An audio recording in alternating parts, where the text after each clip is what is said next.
नमस्कार दोस्तों, स्वागत करता हूं आप सभी का फिर से DRMTD चैनल के ऊपर। दोस्तों आज हम स्टार्ट करने वाले हैं एक्सरसाइज 5.3 के अंदर हमारे क्वेश्चन नंबर 4। देखो दोस्तों, क्वेश्चन नंबर 4 की क्या डिमांड है। How many terms of the AP 9, 17, 25 must be taken to give a sum of 636। हमें एक AP दी गई है दोस्तों।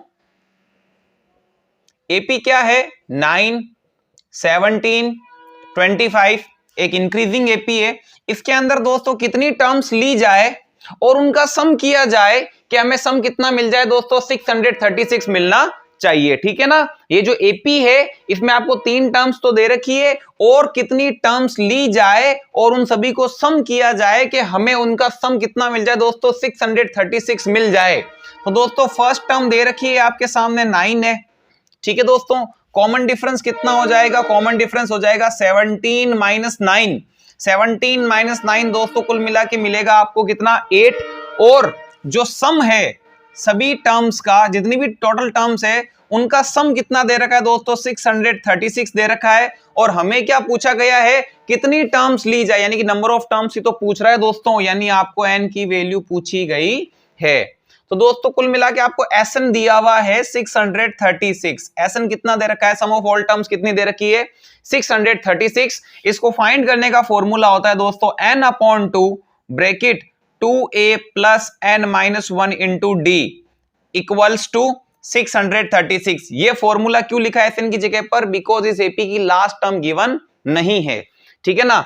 n should be as it is upon 2, n तो फाइंड करना है।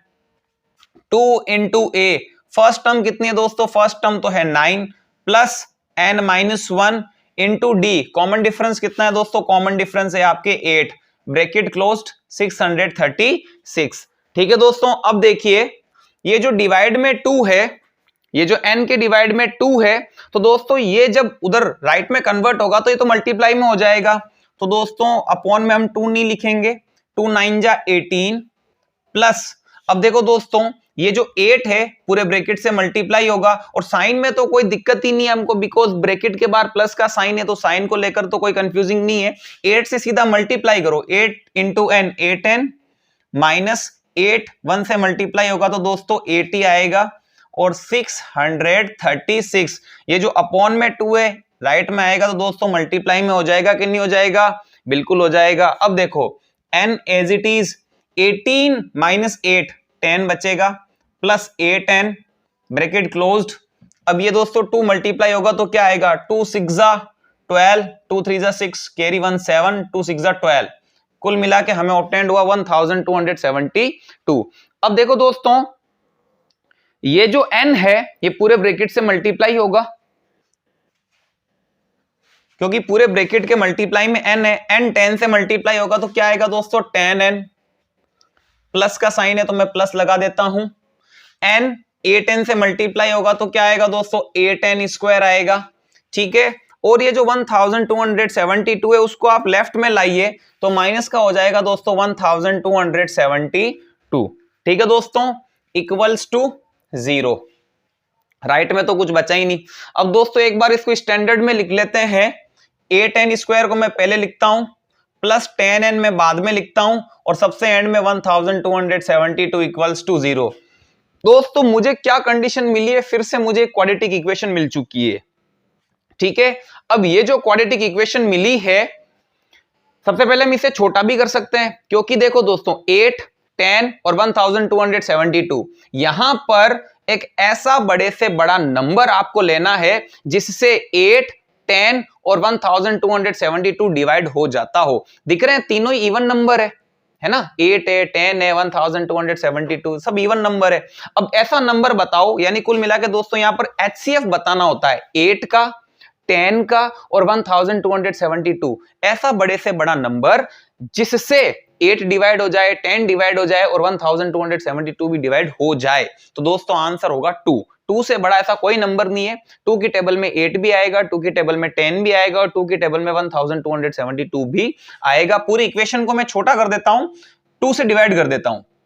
8n स्क्वायर दोस्तों 2 से डिवाइड होगा, 10n ये भी आपके 2 से डिवाइड होगा, 1272 2 से डिवाइड होगा इक्वल्स टू 0। दोस्तों ये स्टेप आपको लिखने की जरूरत नहीं है, अगर आप डायरेक्ट डिवाइड कर सकते हो तो कोई दिक्कत नहीं है। अब देखो दोस्तों 2 8 को डिवाइड करेगा 4n स्क्वायर प्लस 2 10 को डिवाइड करेगा 5n माइनस 2 6 12 2 3 6 या 1 बच गया 2 6 12 इक्वल्स टू 0। ठीक है दोस्तों, अब ये जो क्वाड्रेटिक इक्वेशन मिली है, अब इस क्वाड्रेटिक इक्वेशन को हम सॉल्व करते हैं। कैसे करते हैं आप जानते हो दोस्तों, फर्स्ट टर्म जो होगी वो लास्ट टर्म से क्या होगी, मल्टीप्लाई होगी, विथ साइन मल्टीप्लाई होगा, प्लस का 4n स्क्वायर और माइनस का 636 मल्टीप्लाई होगा, आंसर तो दोस्तों माइनस में ही आएगा।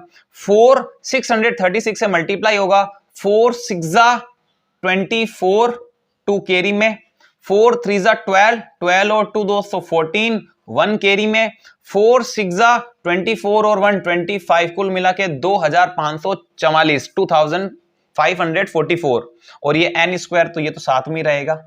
अब ये जो मिडिल टर्म है प्लस 5n, ठीक है दोस्तों, प्लस 5n, ये जो मिडिल टर्म है उसे हमें इस तरीके से स्प्लिट करना है दोस्तों कि दोनों नंबर्स को मल्टीप्लाई करने पर -2544n स्क्वायर मिल जाए और एड या सब्ट्रैक्ट करने पर दोस्तों क्या मिल जाए, प्लस का 5n मिल जाए। देखो दोस्तों ये जो स्प्लिटिंग निकालना है, ये जो दोनों फैक्टर निकालने की वैसे तो कोई मेथड नहीं है, मगर हम इनका फैक्टराइज करके 2544 का फैक्टराइज करके आंसर के पास में जरूर पहुंच सकते हैं, हमें हिंट मिल जाएगा कि क्या हो सकता है। एग्जैक्ट आंसर तो नहीं मिल सकता। देखो हम 2544 के फैक्टर निकालते हैं, ठीक है दोस्तों, 2544 के इसके हम क्या फाइंड करते हैं, फैक्टर फाइंड करते हैं। ठीक है, देखिए सबसे पहले ये 2 से डिविजिबल है, 2 1 जा 2, 2 2 जा 4, 1 बच गया, 2 7 जा 14 एंड 2 2 जा 4। अभी भी ये 2 से डिविजिबल है दोस्तों, 2 6 जा 12, अब यहां पर 2 3 जा 6, 1 बच गया, 2 6 जा 12। अभी भी 2 से डिविजिबल है, 2 3 जा 6, 2 1 जा 2, 1 बच गया, 2 8 जा 16। अभी भी 2 से डिविजिबल है दोस्तों, 2 1 जा 2, 1 बच गया, 2 5 जा 10, फिर से 1 बच गया, 2 9 जा 18। अब तो 2 से डिविजिबल नहीं है ना दोस्तों। अब देखो 1 5 9, अब ये दोस्तों 3 से डिविजिबल है, 3 से डिवाइड करते हैं, 3 5 जा 15, 3 3 जा 9। ठीक है दोस्तों, अब 53 जाहिर सी बात है 53 प्राइम नंबर है तो ये 53 से डिवाइड होगा 1 टाइम। ठीक है दोस्तों, अब देखो 2 2 जा 4, 4 2 जा 8, 8 2 जा 16 और 16 3 जा दोस्तों 48। क्या है 48, और इस 53 को मैं साइड में लिख देता हूं।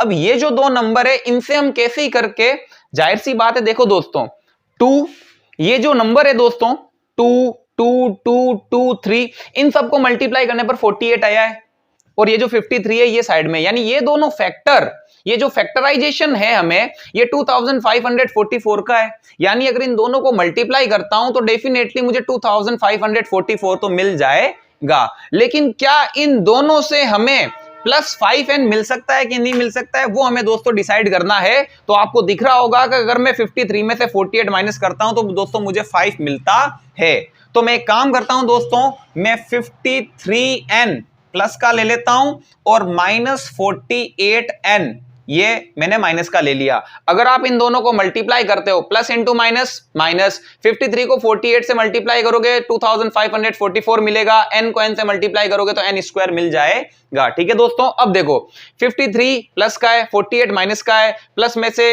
एक प्लस एक माइनस है तो सब्ट्रैक्शन होगा, 53n में से 48n जाएगा तो प्लस का 5n ही बचेगा और हमें प्लस का 5n ही तो लाना था।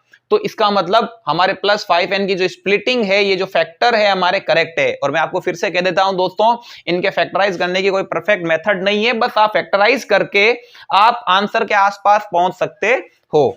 ठीक है, अब देखो plus 4n square plus 5n को मैंने किस में स्प्लिट किया दोस्तों, plus 53n minus 48n minus 636 equals to 0। ठीक है दोस्तों, दो दो की पेयरिंग कर लेते हैं। ओके, अब देखो नंबर की बात करूं तो यहां 4 है और यहां 53 है, कुछ भी कॉमन नहीं मिलेगा, ऐसा कोई नंबर ही नहीं है, ऐसी कोई टेबल ही नंबर नहीं है जिसकी टेबल में 4 और 53 आता हो। वेरिएबल की बात करें, यहां n स्क्वायर है और यहां n है तो हम n कॉमन लेंगे, स्मॉलेस्ट पावर को हम कॉमन लेते हैं। अब 4 तो as it is, n square को कट करेगा तो n बचेगा, प्लस n से n कैंसिल हो गया, 53 बच जाएगा। ठीक है दोस्तों, अब देखो यहां पर -48n और -636। वेरिएबल की बात करें तो दोस्तों इसमें तो वेरिएबल n है, लेकिन इसमें कोई भी वेरिएबल नहीं है, तो वेरिएबल में से कुछ भी कॉमन नहीं मिलेगा। या 48 है या 636 है, तो नंबर में से कुछ ना कुछ हमें कॉमन मिलेगा। ठीक है दोस्तों, तो नंबर में से हम कॉमन क्या लेते हैं, एक ऐसा बड़े से बड़ा नंबर कॉमन लेना है जिसकी टेबल में 48 भी आता हो और 636 भी आता हो। ठीक है दोस्तों, तो हम यहां पर कॉमन लेते हैं -12। क्या कॉमन लेता हूं दोस्तों, -12। इन दोनों का HCF लेना होता है। अब इन दोनों का HCF क्या है, बड़े से बड़ा नंबर जिसकी टेबल में 48 और 636 आता हो, तो वो है 12। अब देखो दोस्तों, माइनस से माइनस कैंसिल हो गया। 12 की टेबल में 48 कितने टाइम आएगा, 12 4 जा 48। ठीक है, और n बच जाएगा। माइनस से माइनस कैंसिल हो जाएगा, प्लस आ जाएगा। ठीक है दोस्तों, अब देखो 12 की टेबल में 636 कितने टाइम आएगा, 53 टाइम आएगा। आप कैलकुलेट करके देख लेना, इक्वल्स टू 0। देखो दोस्तों, मैं आपको एक ट्रिक बता देता हूं। अगर आप श्योर हो कि आपका सॉल्यूशन करेक्ट चल रहा है, तो देखो दोस्तों, आपको शायद यहां पर दिक्कत आ सकती है कि भाई 48 और 636 में से क्या कॉमन लिया जाए, किसकी टेबल में 48 और 636 आता है। अगर आप श्योर हो कि आपका सॉल्यूशन सही चल रहा है, तो इधर देखो दोस्तों, मैंने आपको पहले भी बता रखा है कि ब्रैकेट सेम मिलने चाहिए, तो यहां पर भी आपको 4n ही चाहिए। क्या चाहिए आपको, 4n, क्योंकि इधर 4n है, तो आपको यहां पर भी 4n चाहिए। इसका मतलब एक ऐसा नंबर जिसकी टेबल में 4 टाइम्स के अंदर 48 आता हो दोस्तों, वो नंबर क्या होगा, वो नंबर 12 ही तो होगा। 12 की टेबल में 48 दोस्तों 4 टाइम्स में आता है, और हमें 4 ही चाहिए। इधर भी 4 है, तो इधर भी 4 चाहिए। ठीक है दोस्तों, अब देखो माइनस से माइनस कैंसिल हो जाएगा और यहां प्लस आ जाएगा। इधर भी तो प्लस है, तो इधर भी मुझे प्लस चाहिए। प्लस कैसे आएगा दोस्तों, यहां तो माइनस है, तब माइनस ये कैंसिल होगा तभी तो आएगा। तो इस वजह से मैंने 12 को माइनस में लिया था, तो माइनस से माइनस कैंसिल भी हो गया, यहां पर प्लस आ गया। और 12 की टेबल में 636 53 टाइम आता है। इस तरीके से हमें ये ब्रैकेट कॉमन मिलेगा, और हमें जो कॉमन लेना है यहां पर 12, वो हम थोड़ा सा हिट एंड ट्रायल मेथड से ले सकते हैं। अब देखो दोस्तों, ब्रैकेट इक्वल मिला है, तो एक बार लिख लेते हैं 4n + 53।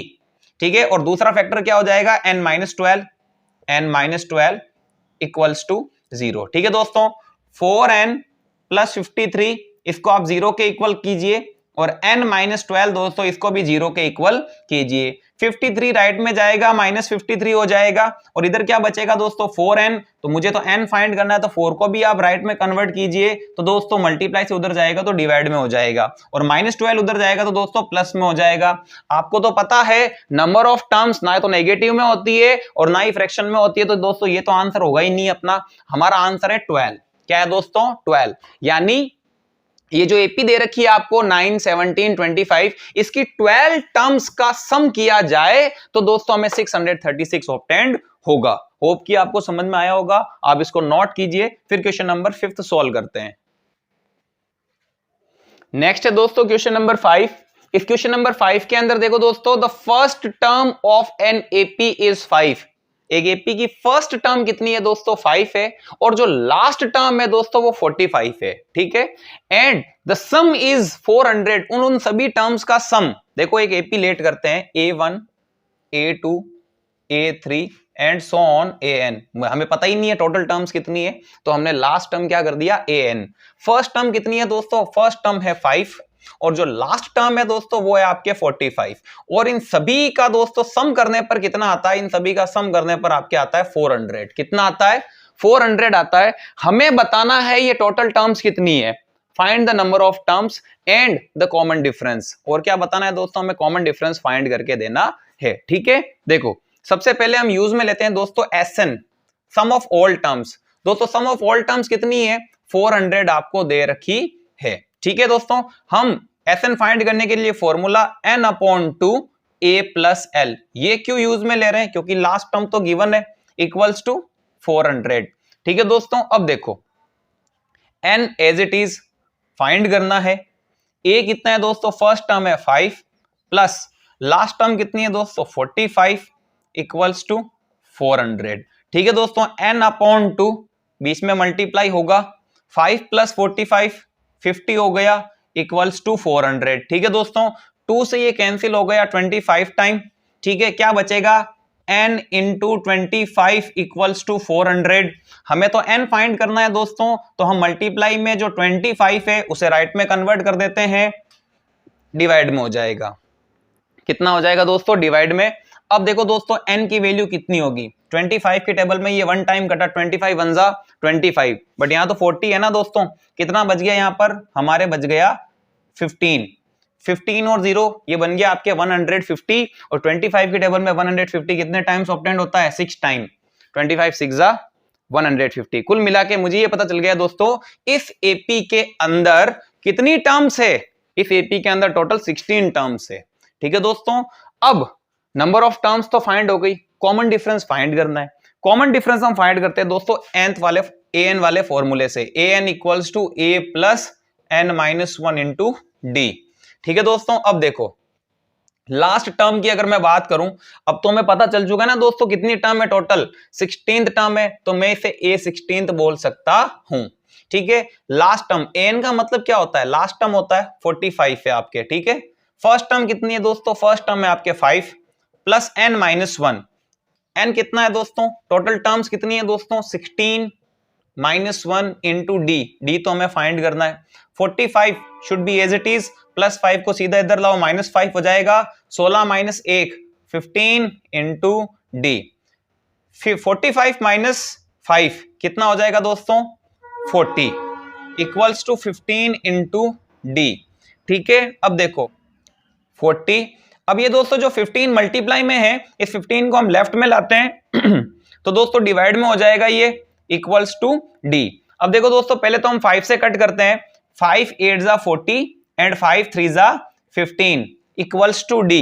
कॉमन डिफरेंस कितना है दोस्तों 8/3। चाहो तो आप इसको मिक्स फ्रैक्शन में भी चेंज कर सकते हो, कर देते हैं दोस्तों। 3 की टेबल में ये 3 2 जा 6, 2 बच गया तो 2 ऊपर लिख देता हूं, और नीचे ये 3 जिससे मैं डिवाइड कर रहा था, ये आपका कॉमन डिफरेंस 2/3। ठीक है दोस्तों, इसी के साथ आपका क्वेश्चन नंबर 5 भी कंप्लीट होता है। आप इसको नोट कीजिए, नेक्स्ट वीडियो के अंदर हम नेक्स्ट 2 क्वेश्चन सॉल्व करेंगे। तब तक के लिए दोस्तों थैंक यू फॉर वॉचिंग।